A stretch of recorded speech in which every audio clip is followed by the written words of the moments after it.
So we'll go ahead and call the meeting to order. Can we get a roll call, please? Yes. Sam. Here. Marty Basic. Here. Adam Bowman. Here. Terry Johnson. Here. Tom Provins. Here. Andrew Rankley. Here. Kevin Repchek. Yep. Jason Ruggles. Here. Elaine should be joining us online, so when she joins, we'll get her in, but. I am here. Yes, she is here. I made it. right. However, I am at the beach with my family and it is significantly more difficult to do this than I thought. So if you have a quorum, I might not stay the whole time. That's fine. We do have a quorum. Yes, we are fine. Okay. We respect your vacation. You're allowed to have one, Yes, so. enjoy the beach, Yes. please. Yeah, thank you. Jealous. All right. All right. Well, don't be shy. I really I want to join, but it's impossible. There's like 10 children under 10 running around here and it's not easy. Feel free to assign me things. I think I'd rather be in the meeting. You know what? I did think about that. It's more of the disruption to what we're doing than anything. So I'll stay. I'll stay a bit.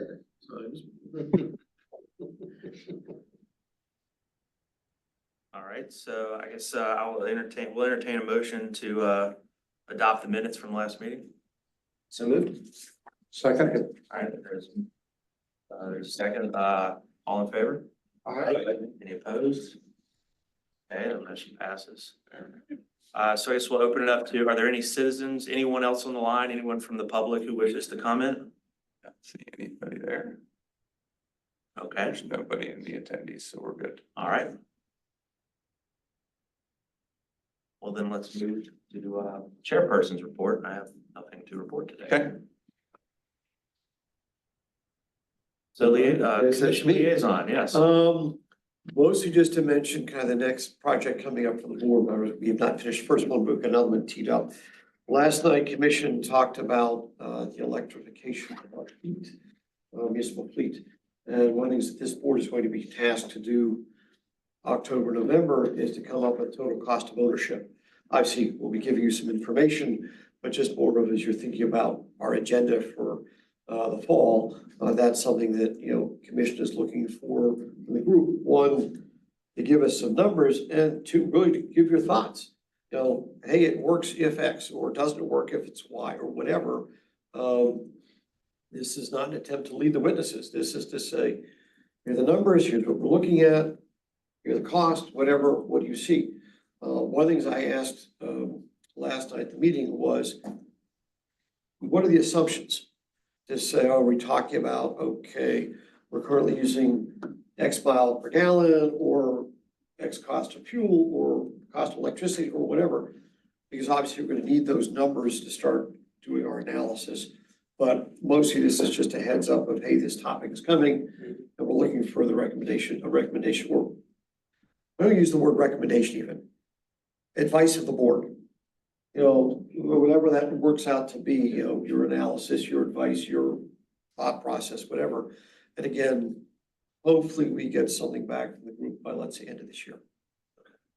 I noted from the 91-page report that the price of a fire truck was about 27% more expensive if it was electrified than it was conventional, because they had numbers for that in there. Right. That was just one data point. Right, and one of the things, in the discussion of, yes, is this something we'd like to do as a global goal, reducing our carbon footprint?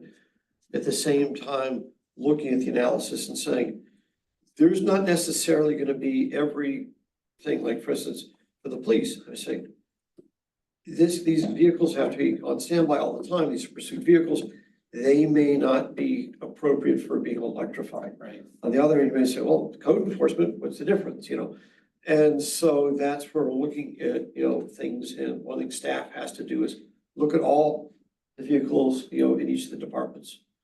What they have, what are the capabilities or needs in each of those vehicles?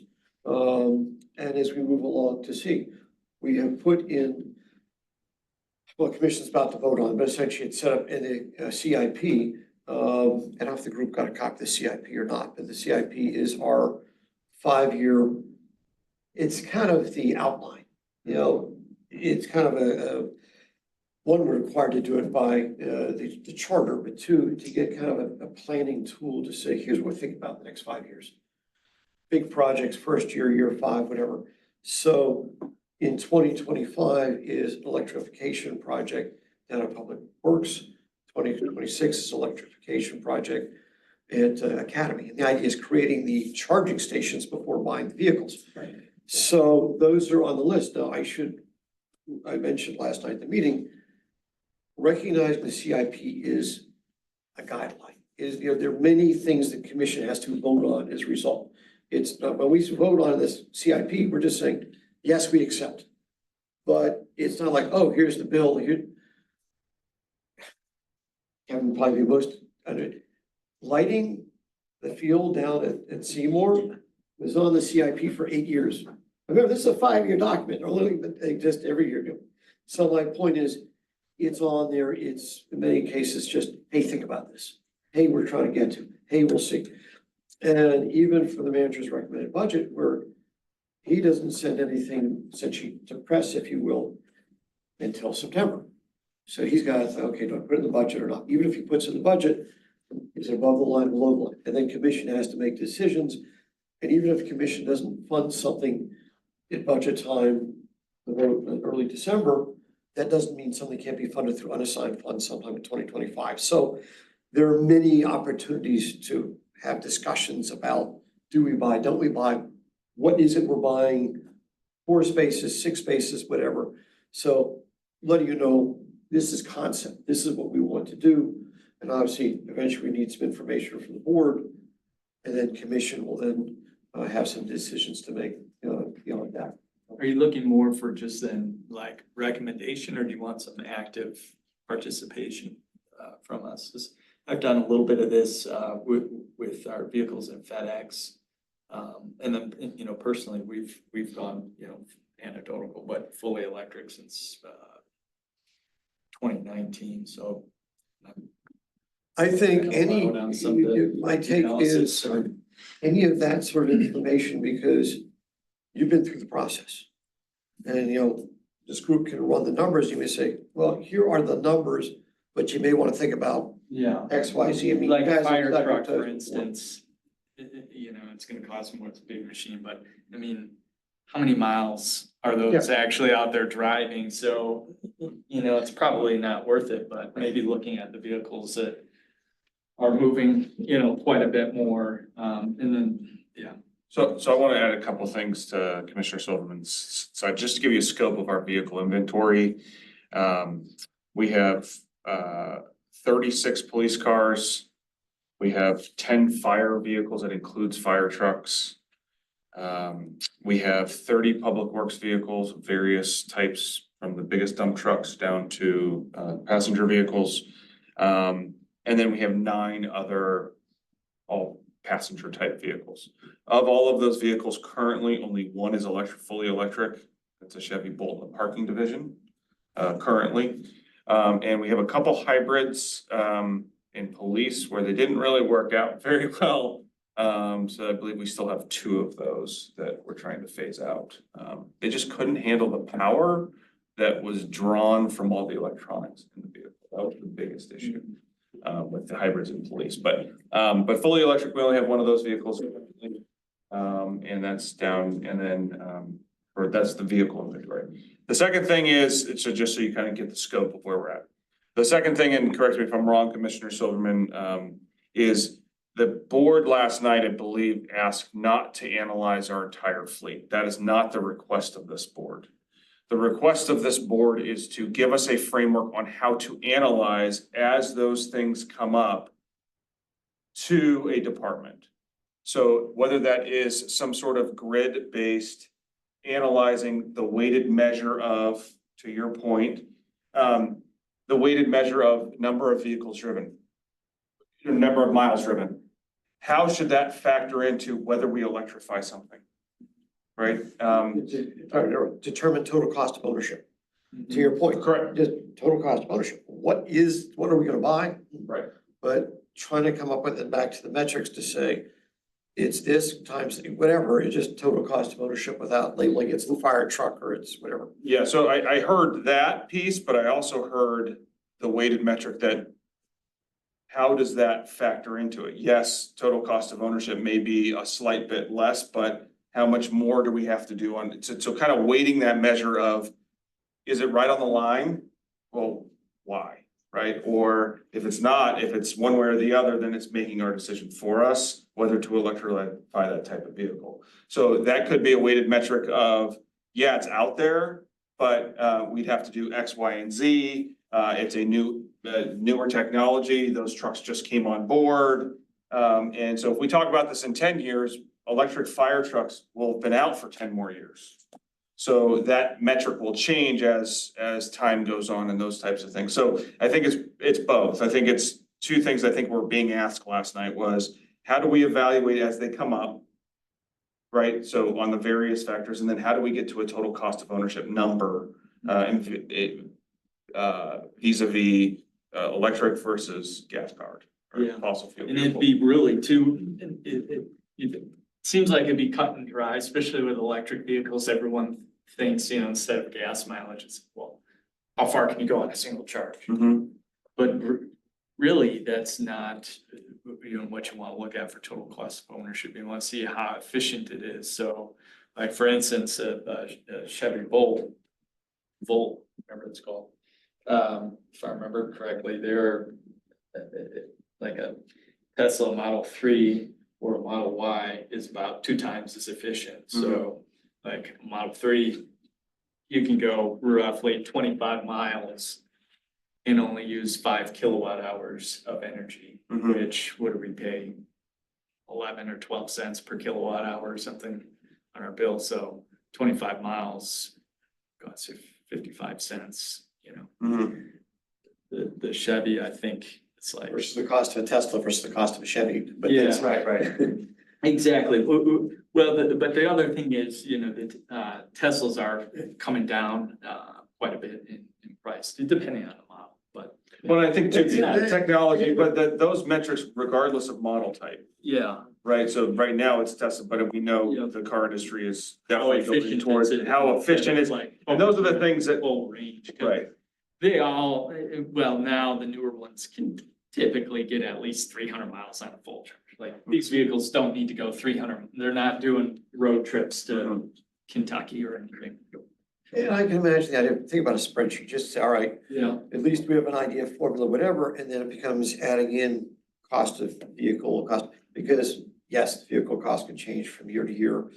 One of the things that came up also was like, well, what happens if 5 years down the road now it's hydrogen or something? Is there some other technology out there? Where obviously there's a certain amount of testing and live going on right now, where New York City buys a bunch of vehicles and goes, yeah, we discovered these are great for Mississippi, but New York, the cold weather is not good. Well, that's another question I've had. And Are there any that's- equally scaled municipalities that already did this? Yeah, There's gotta be some, and even in the Northeast, because of the cold, that are our size, that have switched to electric. We can go back and I'm sure they had boards that demanded feedback after they did it. I'm sure some were happy, some had buyer's remorse and, okay, why? Yeah. You know what I mean? Yeah, There's some and- great technology too, coming, down the pipe. As far as, you mentioned with the police vehicles, with the hybrids not having enough power to power all the equipment. Well, now, the first vehicle that has most vehicles have a 12-volt electrical infrastructure. First vehicle ever, that's come out, and typically it goes up in increments, it doubles, so next would be 24 volts.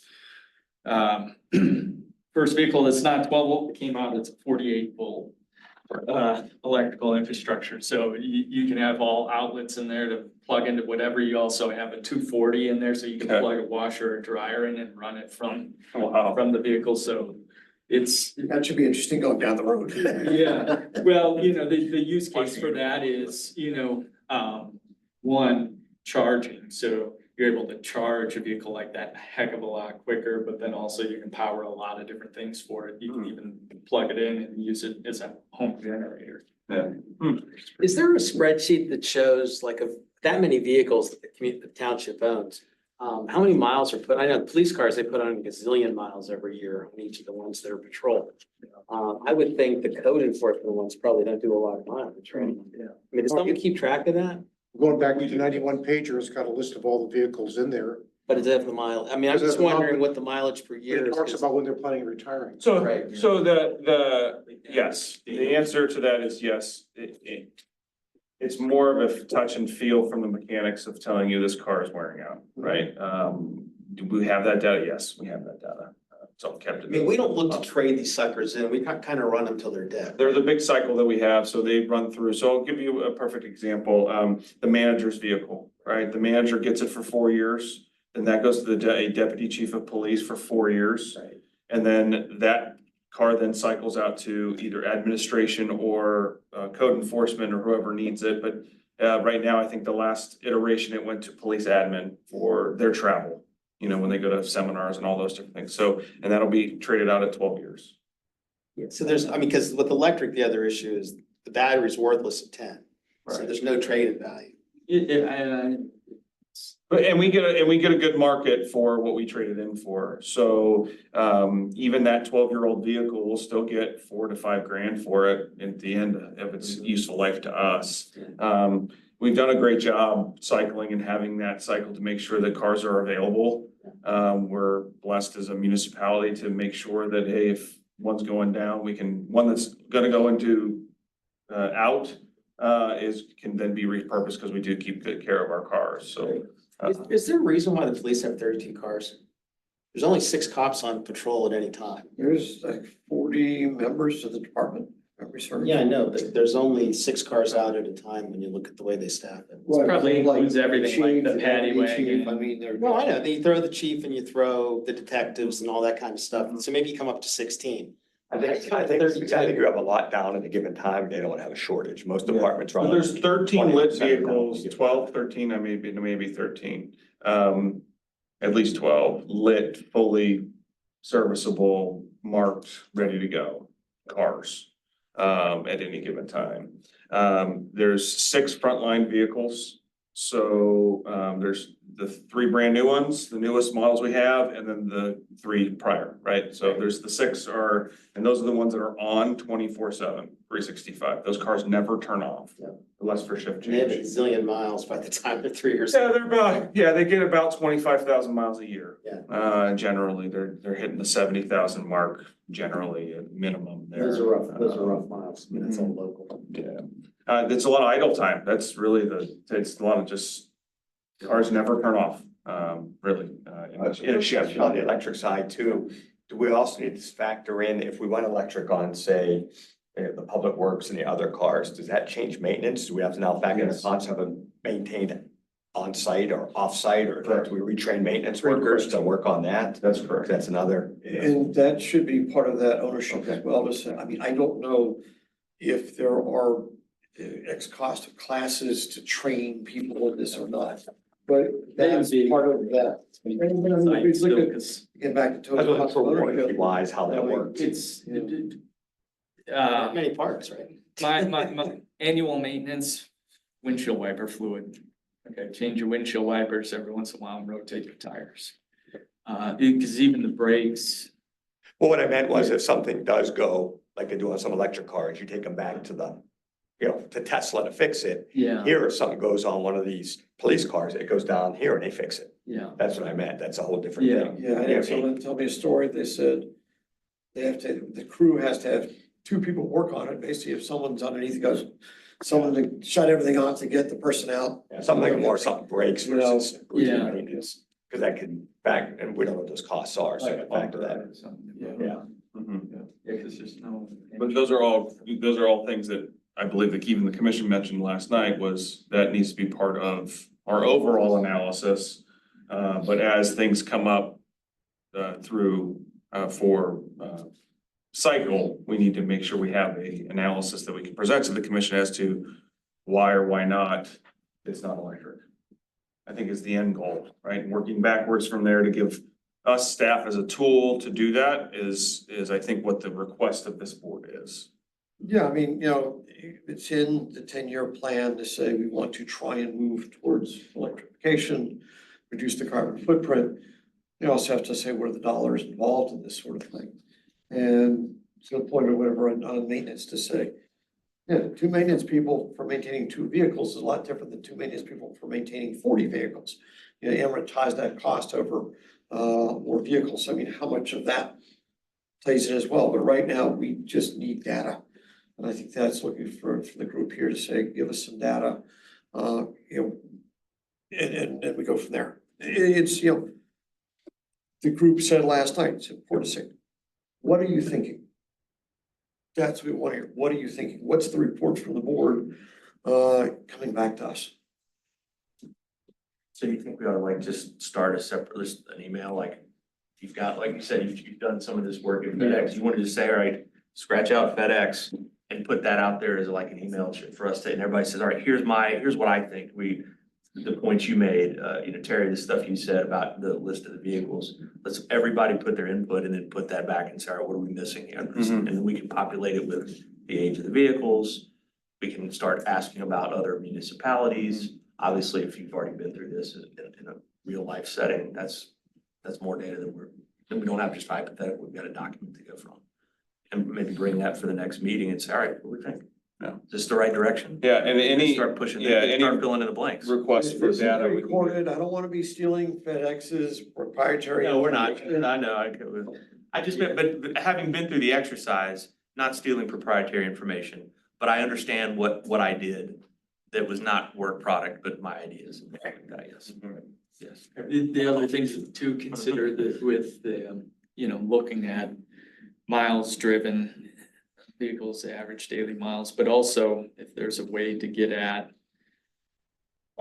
vehicles that do have quite a bit of idle time, you know, they're in use, but they're sitting idle because that's burning fuel and that would be even more advantageous for those to be electrified. So you really aren't burning much juice when you're not moving, but you can still be using everything in it. And back to whoever knows, you know, the amp draw of that saying, no, they're not moving. But all those electronics, because that's in a police car, but inspections doesn't need all that stuff. Oh, and like you said, police cars might need that higher quality battery because the electronics, they can still work where code enforcement can have your run of the mill. Yeah. You know, So anyway, Code enforcement getting picked on, that's good. And this is- I like Ryan. They don't just pick on, they get also Right, get this picked on. is our one shot. It's Don't say anything too loud because It's not a sad thing. your grass is too long. Yes. So, I assume that this has all been part of the same, you know, do you own, do you lease? Is that part of the same discussion or is there, you know? So we've been approached by enterprise management, fleet management type. We've never gone down that path because we do a pretty good job of keeping them running, and it's kind of just built into our budget and baked in the way we do it. Okay. No, we have not gone down that really seriously explored it. We've heard them out, but you know, and when we send it to them, they kind of get back to us going, oh, you guys kind of know what you're doing. Got it. Just asking, yeah. Yeah, the things we do lease currently, budgetarily, we lease some that are not in rotation sometimes.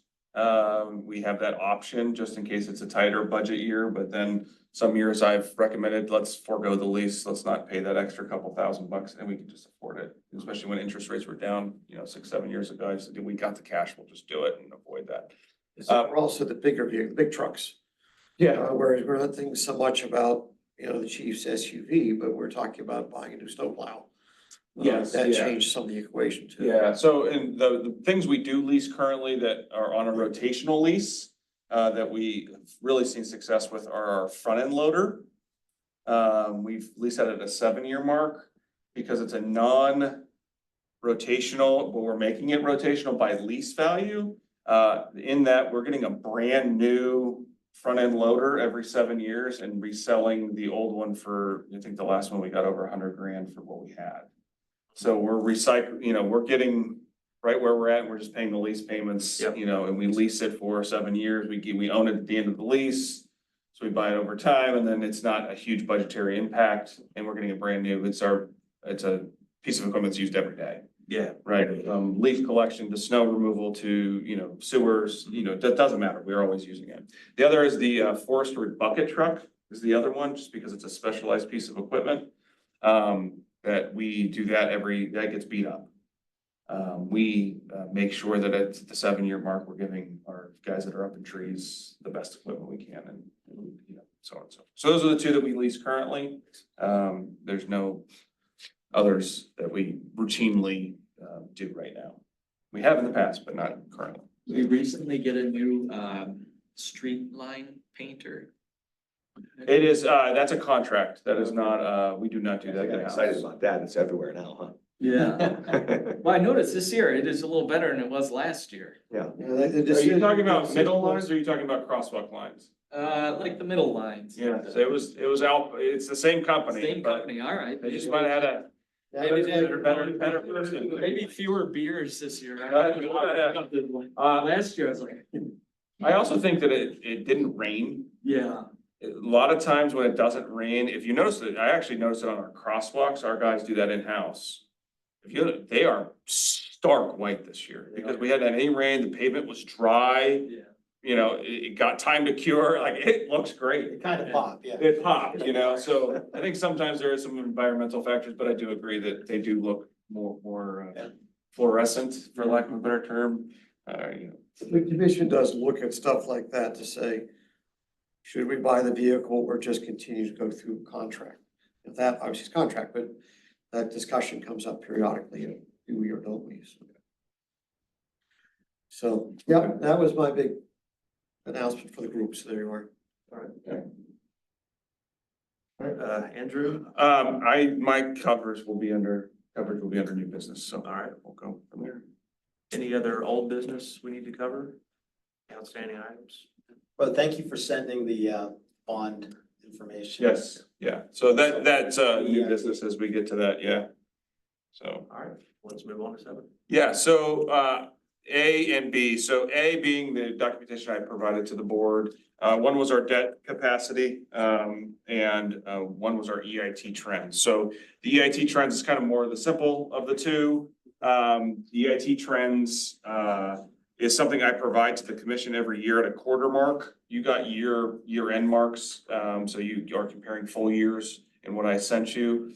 At time of budget time, they get a 3-quarter kind of trend line where they're at, and then I update it for at year end to make sure that there's nothing stark coming, because a large batch of receipts come in right after the turn of the year. So we make sure that the 4th quarter is still on that trend line, and then we receive the remainder. So it's a helpful tool. We get that data from our EIT collector. Is names, all names are removed. So anybody that has earned income, I do not see a name, you are just a number. So during COVID, it was, at the COVID time, we wanted to make sure that we were seeing what trends we were seeing, which it went through the roof. So that wasn't expected, but, we do use it at various times when we need to really, drill down to data, but that is, annually prepared for the commission. And I know Commissioner Silverman, last meeting had said that may be useful information to show the type of detail that we can get for it. Anything to add to that? Thank you. You have anything to add to that? No, I think you covered, I mean, certainly, as Andrew said, it's a terrific tool for commission as we go through the process to say, hey, we're gonna get to budget time and go, are we ahead or behind? Because we're doing our best guesstimate on what it's gonna, the end of 2025 is gonna look like. So we appreciate the forecast, even that where the budget by process, staff's putting things together now. September, the manager is kind of finalizing things. Early October, it goes to press, so with press in air quotes, because some of that stuff is actually printed and some not. And then by rule, it has to be out November 1. By the time we're evaluating it November, and late, by Thanksgiving, the world has changed in 3 months since this all was put together. So that's where getting the regular updates from Andrew to get a sense of, we hope the trend line is continued, but we just have to see. So the more updates, the better. And again, as we're going forward with this group, trying to get you up to speed on things. So much like this document you just get, if there's something else that you go through and go, what about, please ask. Because, there may be something else that you feel you need, please can help with that. Any other questions on that? Okay, next was the debt service, kind of trend line of where we're at for the general fund debt service. Sorry about the titling. I didn't realize it said 25 on the chart. I just realized that I played with this new chart of the funnel to try and get that appearance of, really the two markers to, is really 2025. So we know we have a large debt service reduction coming up in 2025 of 365,000. So we know next year available dollars for the general fund will increase by 365,000 just based on debt service payments not being made. We have a slight uptick in 2028, but then we have large reductions of 463,000, 1.1 million, so on and so forth in 2029 act thereafter.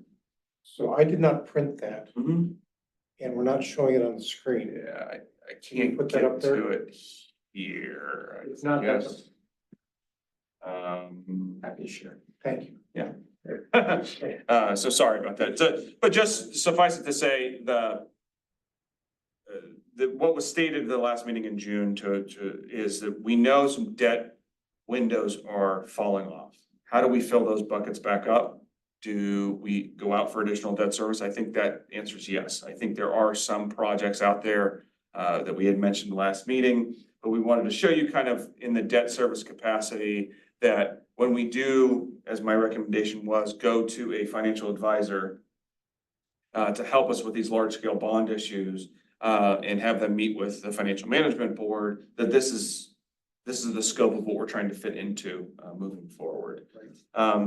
Is our total amount for a community our size a little on the low side? Yes, I thought so. yes. It's just. For the age of our community, I believe is low. Yeah. A growing, developmental, they're probably not having much debt service because they are having new influxes of cash in a growing community. But for us as a 99% built out community with aging infrastructure and the things we have, I think we do a pretty darn good job making sure our debt capacity is low per resident, so. Remind me what that difference is between like what you think max capacity is and where we are? Reasonable capacity? Meaning annual debt service or? Well, you have the debt service and then you have the per capita. Per capita, Yeah. per capita should be less than $1,000 per capita, right? So we really shouldn't be larger than outstanding debt of 34 million general fund wise. So we're roughly half that. Yeah. Yeah, That's oh what- yeah. that's what it is. We have a large capacity right now and I've been echoing to the commission, like, this is coming. What you choose to do with it is why you're elected. Me, I'm just telling you it's there. Commission is, yeah. we see, there's some big ticket items we have to deal with. One was garage behind us here is a big example.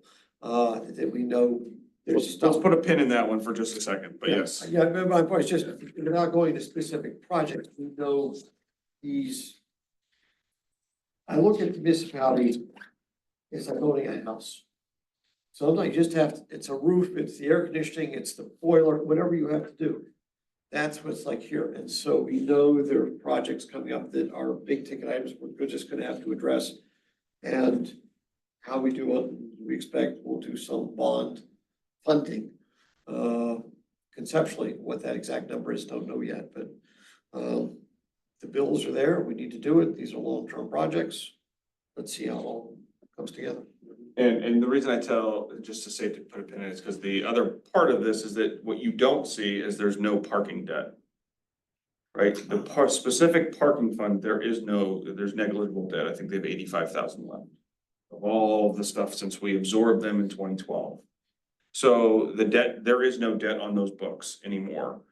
So going out for a large scale garage project, and whatever that turns into, whether it be just a solo garage, a public-private partnership, or else, there could be other iterations of it. We will have some capacity within that funding stream, and be, revenue generating bonds.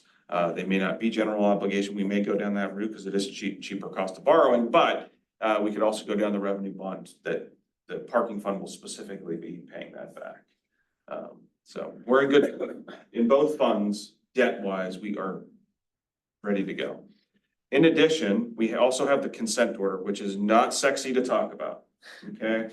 The consent order is mandated DEP for our sanitary sewers.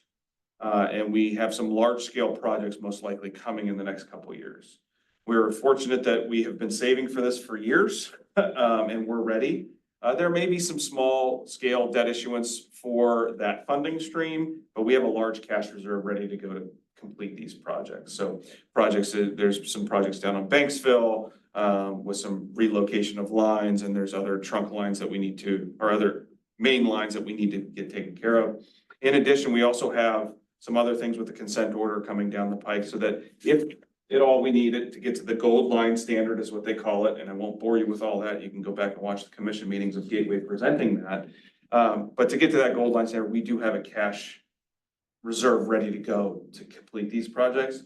If at that time, there is also conceptually the opportunity to use sanitary sewer money or stormwater money to use those types of things dedicated to those projects, not necessarily using general fund dollars. Just want to make sure that's aware of kind of the whole picture of debt. What I just showed you, just really for our discussion purposes, the general fund. What is the gross revenue from parking a year? 2.2 million. So it's a lot of debt.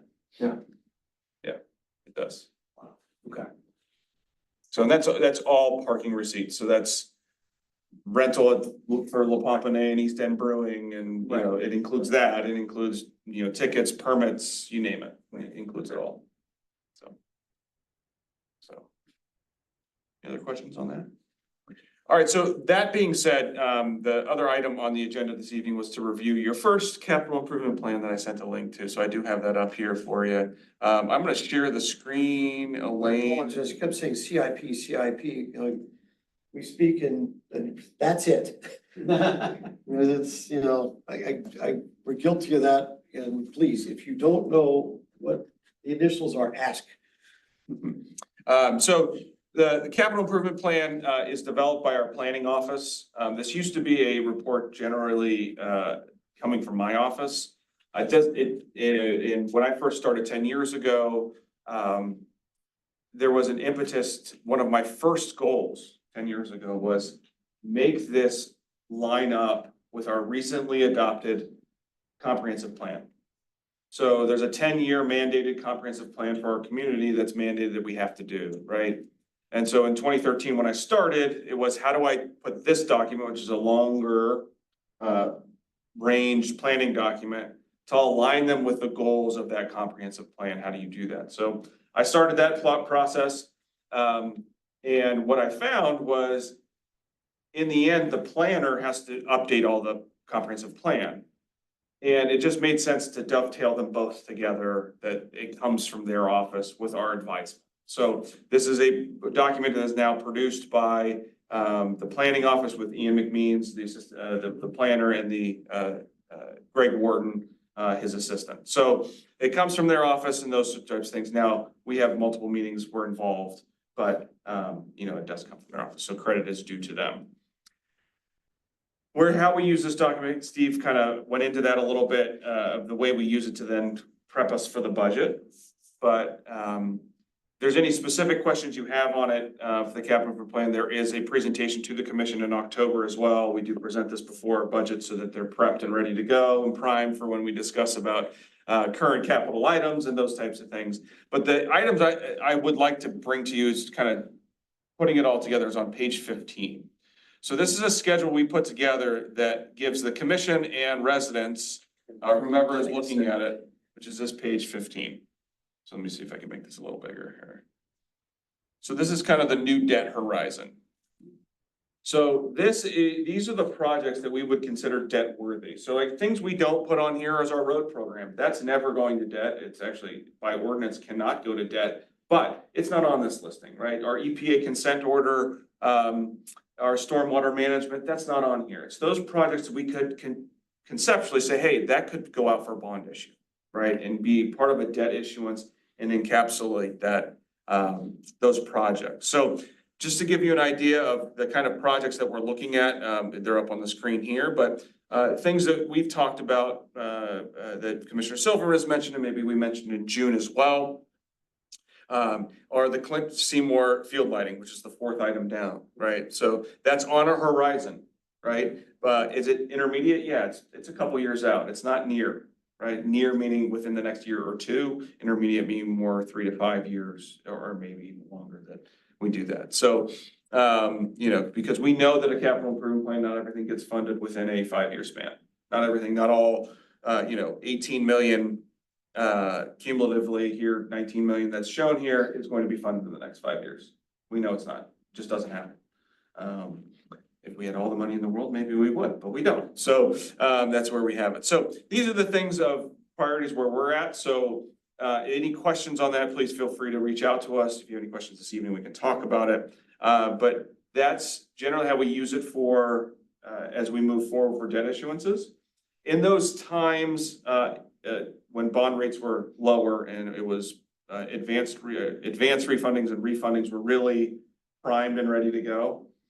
We included a lot of these from the capital improvement plan with those issuances. And what I mean by that is if you have a higher issuance debt, has a higher coupon rate, and you're in a lower interest rate environment, you refund them and then advanced refund, which means you do it before their call date at 5 years, you do it earlier, and you get capital monies back, but you can also layer on top of those new projects for new money. So having this type of near debt horizon, thinking projects that could go quickly, that we are ready to execute and get, so items that I will tell you here is the bleacher railing replacement. We're ready to go on it. They just want to do it all at once. Instead of piecemealing it, it makes sense to do it all at once. They're ready to pull the trigger on that one. The ice rink chiller replacement, if you've been down to our ice rink, you see a temporary chiller outside of you, right? That's the scale that we've costed out in the near term, that if we wanted to go out and purchase it all now, you know, and not wait for repairs and see how long that will last. If we want to do it, we're ready to go. That would be 1.7 million. And so on and so forth. I won't go through each one, but that's kind of the way we use this schedule on page 15, that if we were to want to move forward quickly, we have that ability to know those projects that we could pinpoint and identify for the commission to make a decision on. So, I mean, it's a lot of, it's heavily weighted towards recreation. right now, Is that because of maybe where they were in their planning, or it just happened to line up that way? both. Like things just broke at the same time? Yes. I would say things broke at the same Okay. time, and you've got, last night we talked about the ice rink, and that we're still dealing with that temporary chiller because things are arriving later. Swim center, there's some things at the swim center that have to be addressed, What's that gonna cost? and just, say again? That, right there, we're looking at a pretty big nut to clean that up, isn't it? Well, we're gonna get some quotes, you're getting some people in to try and say, okay, what should we be getting quotes on? And I can't remember if it was from swim or from ice, but it was a part that was ordered and it was supposed to be in last spring. Now they're talking about October. I think it's the shafts for the compressor for the ice rink. Right. So it's like, yeah, so like a year to get, yeah, so there we are. So, you know, again, things breaking at different times, and that's when things, you know, come up. So, Well, there was a number of years where the project outside was the focus, right? The project on Washington Road was the focus, right? So prior to that, there was focus on parks, some large scale park projects, and those types of things. So yes, So it's sort of I like think it just rotates it, their turn. it but also the- ebbs and flows. We had, the last debt issuance that we had was it included a fire truck, included some park projects, included some infrastructure. The Public Works culvert, they talked about at last night's meeting, was part of that debt issuance a couple years ago. So we try and use this document efficiently, that it's not just something we do and put it on a shelf. We are ready to go when the time comes, whether that be at budget time, so that will be brought back up, or if the debt issuance and we're ready to go, we have this document as well. It also goes a long way to underwriters, and bond counsel and all those things that line up to get that, full faith and credit in using our for debt issuances, is to have a document like this, that is trusted and used, as we move forward, that we are favorable in the debt market because they know we have our I's dotted and T's crossed. as wonderful as this document is, the time and energy put into this document, commission changes their mind. And some, and it's just true, I mean, you know, and it's just, some of it is just, you know, dealing with stuff that comes up. I mean, in a document like this was to fix some holes in the golf course. I think Matt Clark was still in commission when that was approved. It was right when I started. And in the end, it was like, you know, that money for that, we're gonna use it for, let's say, turfing the field. The pool. It was. Or for the pool, you know, and so that became the reallocating. And so that's where, even though it's on the list here, they come back and have the same thing on. Well, there's a lot of stuff for rec and we have other things to deal with, be it, you know, we're dealing with the garage or whatever it happens to be, and go, oh, what, you know, tennis courts, what are we really doing for phase 3, whatever it happens to be. And so that's where, this is good to have this structure here. Just recognize that this is also not chiseled in stone, that there are things that, you know, commission reacting to, you know, the realities. Things break at times you don't think. Prioritize. Well, and you've got to prioritize how much, you know, how much money, what are interest rates, other priorities, things that happen, that sort of thing. I would say from a staff perspective, it is prioritized. From a commission level, not it's alphabetical order, but those projects that are in the near term are projects we feel as staff and the manager. So this is stuff above the line. No, we're not in the budget This is level. even the line. There's This is- things that we would more likely like to, more things we would like to have more serious consideration now as opposed to in the future. So a good example is right now, there's been a focus, staff level as a direction from the commission of the tennis center. So we may have intimated at prior meetings about indoor tennis dissolved, and now the full tennis operation is run by the municipality. So not many people knew because it seemed seamless, but there were two different organizations running the tennis center for 5 months and 7 months, right? Indoor was 7 months, we were 5 months. A commission directive was figure that out. What makes the most sense? We took it over. That's not to bore you with those details. But a priority is then let's look at the entire tennis center as a racket center. So that includes pickleball, or not pickleball, sorry. Includes platforms, all the courts. Do we phase in pickleball? So parts of those where we need to decide, are we gonna do anything at the tennis center with pickleball? Are we gonna do anything with the final reconstruction, which we have dollars from indoor tennis to do, which is the third phase of the reconstruction of the indoor courts. So that's where we get kind of what shows up in the near term. Do we have some dollars for those? Yes. They may not go out for debt issuances, but there may be a time where, hey, let's wrap that into a debt issuance as opposed to using cash on hand. Or future tax receipts that we know we're gonna receive. So I just want to kind of give you an idea of our staff perspective, the way we use that for when we present to the commission, but Commissioner Silverman's right, they changed their minds. And to your point about above the line, below the line, that's a different process, that's budget time. And that's where some of the stuff comes up and the manager says, based on this, to say, I recommend X project be above the line. Commission may say, okay, commission goes, no, or whatever. But that's where this being more, again, back to a planning document as opposed to budget time where, okay, what's the millage gonna be? Are we gonna spend this? Are we not gonna spend this? That's really where the rubber meets the road on those sorts of financial decisions. And I'm a victim of my experience, so this is kind of how I see it, the budgetary side. Yeah. Look, I've said it, you know, year after year, there are many worthy projects. They don't get budgetary funding. There's a project that before I became a commissioner was an issue. Finally, the money came through that we could fund the steps. So you're talking about 10, 11 years later, okay, first it was like, we don't even have room for this. That was like finally was on the short list of being funded and finally got funded. So that's where it just, you know, there are many needs, demands, whatever. We do our best to allocate. Where I start presenting a lot of information. I love it. We love it. You know, it's like. So any other questions on capital improvement, kind of how that all works? Any specific projects you may have questions on? Like the storm sewer work you talked about, that's not involved in this process, because you already budgeted that. Correct, so that's still on here, but it's just not for capital fund, or for debt funding. So you can see here that you would say your stormwater management projects. Now, we don't lay out all the specific projects in here because we know stuff can just come up, so that, no, it's kind of the way we use it, but the allocated funding we expect is 6 million over the next 5 years for capital improvement stuff. So there's a couple of ways we use stormwater money. One is during our reconstruction program, so it helps to pay for all the curbing that's put in, all the new grates, you know, all that different stuff, as well as new pipe as we can, we put new pipe in where it doesn't exist currently, so those dollars there, plus specific projects that are stormwater in nature, so de-icing spots, icing spots, those types of things. Things within the stream banks, culverts, those types of things, we use all that for capital money there. Would all be included in that 6 million.